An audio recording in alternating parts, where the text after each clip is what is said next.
Hey everybody, here today to talk about some things you need to know to understand the Great Depression.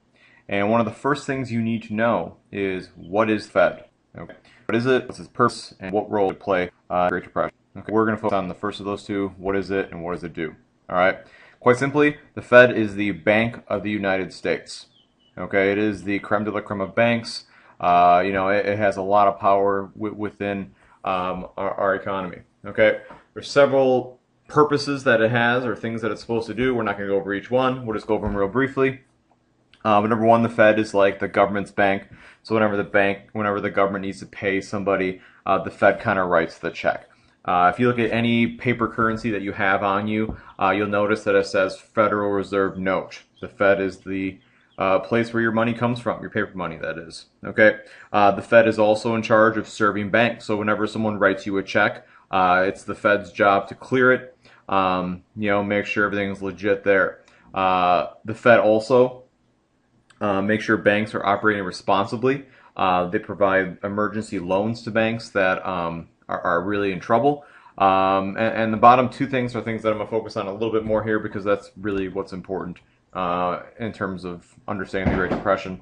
But banks also set the required reserve ratio. And what that means is that the Fed basically tells every single bank in this country that whenever somebody makes a deposit, they have to keep a certain percentage of that deposit. Okay, so for instance, if I go in and deposit $1,000 into my bank has to keep a certain percentage of that. So let's say the required reserve ratio is 20%. That means the bank has to keep 20% of my deposit, and then that other $800 they're free to loan out to other people to make money. Okay, and then finally, probably one of the biggest things the Fed does for us, and most people have no idea what this means, but the Fed is basically responsible for regulating the money supply in our economy. So if they feel like there should be more money floating around, they can make that happen.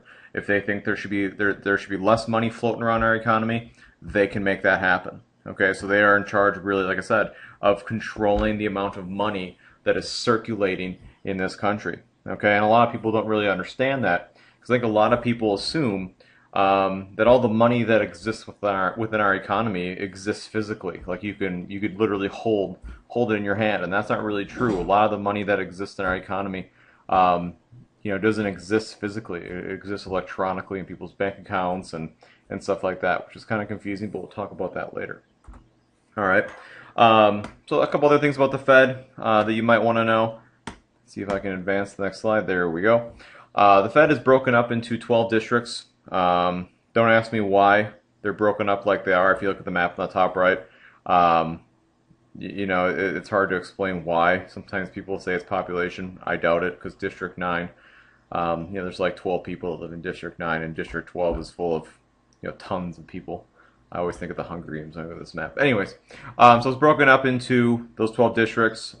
Each district has their own like little Fed bank, and so you can see that we are part of District 7. And if you ever go to Chicago, you might see that there's a Federal Reserve Bank in Chicago. Okay, so that's how the Fed is kind of broken up. All right, but one of the more important things that the Fed does is that the Fed is the one that operates monetary policy. Okay, and basically monetary policy are actions taken by the Fed to fight either two things, either inflation or recession. So let me kind of back up here to hopefully explain what those two things are. Okay, inflation is when the prices of goods or services go up. So whenever you see prices go up, that is known as inflation. Okay, and the other thing that the Fed fights is recession, and recession is whenever our economy, starts to shrink or something like that. Okay, which we had a recession back in 2008. I'm sure y'all remember that.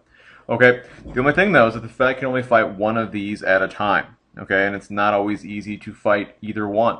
Okay, so the Fed does have tools that it can use to fight either inflation or a recession, and these are the three tools that they can use. Okay, they can either raise or lower the reserve requirements.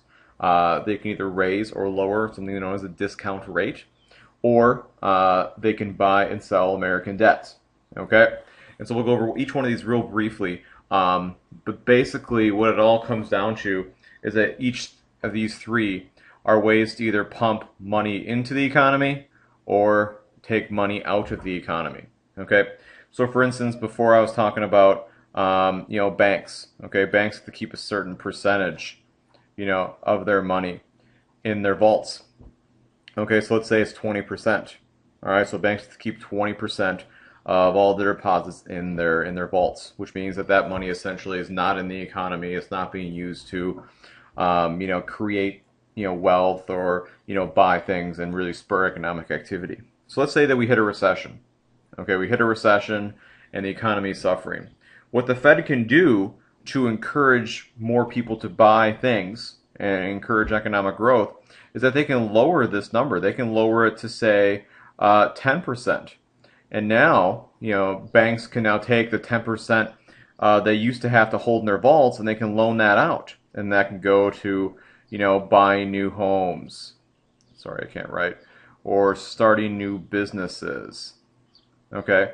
And that will spur economic growth. All right?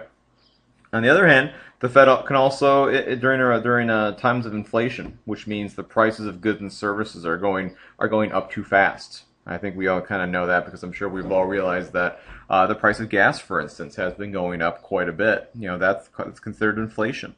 All right. So let's say we have a lot of inflation going on. Okay, there's all this money floating around out the economy. The Fed can go ahead and get rid of some of that money that's causing the inflation. So, for instance, what they could do is they could take that required reserve ratio here, and they could jack it up to 30%. Say banks, all right, now you got to keep 30% of all your money. And the banks will then go and they will suck all that money out of the economy to make sure they have 30% of their deposits in their bank. Okay, and that will hopefully fight inflation. It will also slow down economic growth and create, certain amounts of unemployment as well. So it's not necessarily always a great thing to do, but sometimes you need to really fight inflation.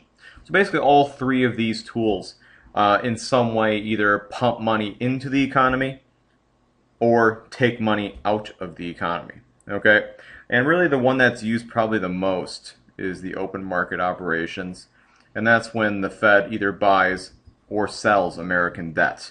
And we've always been trained to think of debt as a bad thing, and when you have $17 trillion, I guess it kind of is.